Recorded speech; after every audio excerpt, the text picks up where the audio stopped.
There we go. They took the 7-day of sex challenge. Now, I don't quite know where to start. Let's just sort of start easy here and say, did it help your marriage? I would say 100% yes. What I'm imagining is, for the most part, the husbands are more enthusiastic about this. Is that he's saying yes? There's no denying that. Were you resistant to it at all? I was a little afraid of committing to the 7 days because it had been a while since we actually had 7 days of straight sex. Is that something you used to enjoy as a couple? Yeah, Would you early on in the relationship. Very early on, like in the first couple of weeks, or No, the first few years. First few years, yes. You would maintain a high level of sexual contact, and that was an intimacy that you enjoyed. Absolutely. It must have been painful to lose that. It was, and It kind of puts stress on the relationship when it's absent, so to speak. Does it put a stress on the relationship when it's required? Now you did it for 7 days. You had to do it. Did it put some kind of stress? A good stress. A good stress. It was a stress reliever. A stress reliever. Did you have to sort of... I'm going to bring my buddy Simone Bianich. I need a little help. I need a little firepower. I'm feeling uncomfortable. Now, Simone, of course, is a psychosexual therapist. She's my co-host on Loveline. And I'm wondering, Simone, if this didn't require some creativity and wouldn't have sort of... They would have encountered some resistances that they would have needed to work through. What do you think? I think it is very good to sometimes prioritize sex like this. I really hear what you're saying, Dr. Drew, when you talk about having a little bit of resistance, because actually to suddenly go from no sex to 7 days of sex can be overwhelming in itself. But after day one, and this would be interesting to hear from Anna and Anthony, after day one, I'm guessing it got easier and easier, and then suddenly it's like, woohoo! Back in the groove. Is that about right? She's absolutely correct about that. At the beginning, the first few days were a little bit awkward, and you kind of felt like you were being pushed because we committed to it. But then after a few days, we kind of let loose. And they gave us activities to do as well, so that helped. We had a lot more fun, like the 3rd day in. So would you recommend this to other couples? I think I would. I would, definitely. Simone, would you recommend it to other couples? Absolutely. I wouldn't say to put pressure on for 7 days, but one weekend a month, if you can, have sex twice, Saturday and Sunday. If you can commit to that, research has shown it really is the glue that holds the relationship together. All right. And exactly as Anna and Anthony are saying, look, come on, let's have fun, let's celebrate life, let's celebrate our bodies, let's enjoy each other. All right. And have sex. Let's get some calls. Thanks, Simone. Sasha, and I believe it's Worsham, Massachusetts. What's going on there? Hi, I'm Sasha Brown-Worsham. I'm an editor at The Stir. What do you have to say about this topic? So I actually, I just started the challenge through Lifetime, and I'm on the second day of it. And how's it been? Well, it was just the first night last night, but I have to say, like, my husband all of a sudden got sick. I mean, we've been sort of anticipating this for the last 2 weeks. And my husband got sick, and so last night, like, the last thing we wanted to do was have sex. It was kind of awful. The whole lead up to it, we were just kind of lying in bed like, oh my God, do we really have to do this? So I'm worried. I'm worried that the rest of the challenge is going to be like that, where we're just kind of forcing it. And actually, once we kind of got started with it and we did it, it was actually a lot of fun, and it was really good. But I didn't know leading into it that it was going to be. So I don't know. I actually was wondering from the couples if they had a similar experience.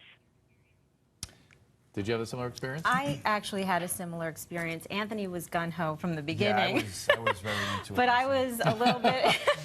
I was a little afraid in the beginning because I didn't know exactly how we were going to expose ourselves, and just being reconnected was a little bit scary and it's intense. Intimidating. Whenever someone so it was rough something else, getting started, but once we got into it, we had a great time, and we really remembered why we fell in love and why we were attracted to each other to begin with. Kind of brought us back to a time that we, experienced in the beginning of our relationship. So. Yeah, Simone, it seems like a willingness to be vulnerable again and to sort of push it closer. Exactly, and especially if you haven't had sex for quite a long time, you have this space between the two of you. Once you can sit with your vulnerability, because sex is all about being vulnerable and enjoying that vulnerability and the intimacy that it brings, then you can ease into it. So it's great that it worked. Now, my next caller is Susan from California, and Susan is my wife's name. I'm really hoping I'm not getting punked here. So, Susan, go right ahead. Not your wife. Okay, phew, good, all right. But and by the way, let me just say though, we're all good that way, and it's funny watching people respond to couples going through this challenge. Some people are saying, "Oh my God, how could they ever imagine doing that?" And others are like, "Yeah, that's about right. That sounds good." So go ahead, Susan. What do you got for us?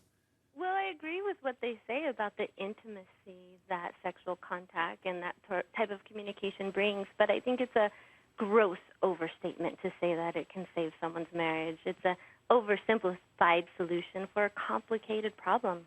If your marriage is in trouble, I don't think 7 days of consecutive sex is going to cure all of the ails in your marriage.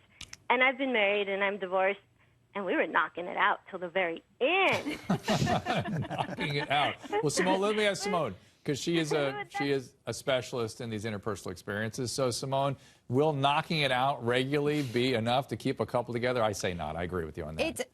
It depends on what the issues are. Yeah. Certainly in my experience, what I have seen is when a couple can be intimate, their communication tends to be better, and so they can deal with issues better, and they can sense that they are on each other's side. So from that aspect, on working on a solution, working on problems together, it can be helpful. But if you have bigger issues, then of course you're absolutely right. Having sex ain't going to solve them. You need to go and see a sexual therapist or a couples therapist. Let's take a Facebook here. It is from Larry and Chrissy. And here's what they tell us. My husband and I had sex every day for 100 days. Wow. And it was amazing. And he's still alive. He's still alive. They're a little dehydrated, but it was amazing. It was good for them. Let's go to a caller. Kelly in Texas. What do you got?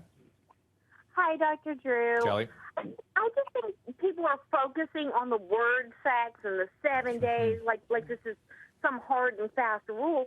Don't you think it's more about, getting back into intimacy and opening back up that connection? Kelly, yes. Kelly, I have very limited time here. I'm sorry to interrupt you, but my dear, you absolutely hit the nail on the head. And I know Simone agrees with me on this, that we talk about sex as though it's some isolated phenomena, but it's an inroad to intimacy. And I think that's what Anna and Anthony have achieved here. Don't you say, Simone? Absolutely. And for any couple watching, start kissing. If you aren't kissing, you're probably not having sex. And kissing is part of intimacy. And Dr. Drew, you and I talk about this all of the time. It's the emotional foreplay that is such a huge part of sex in itself. And as a sex therapist, we hate the word sex being sort of just isolated to intercourse. Sex means, exactly as your very intelligent caller said, intimacy. It's that emotional connection. It's the physical, the spiritual, the mental attraction.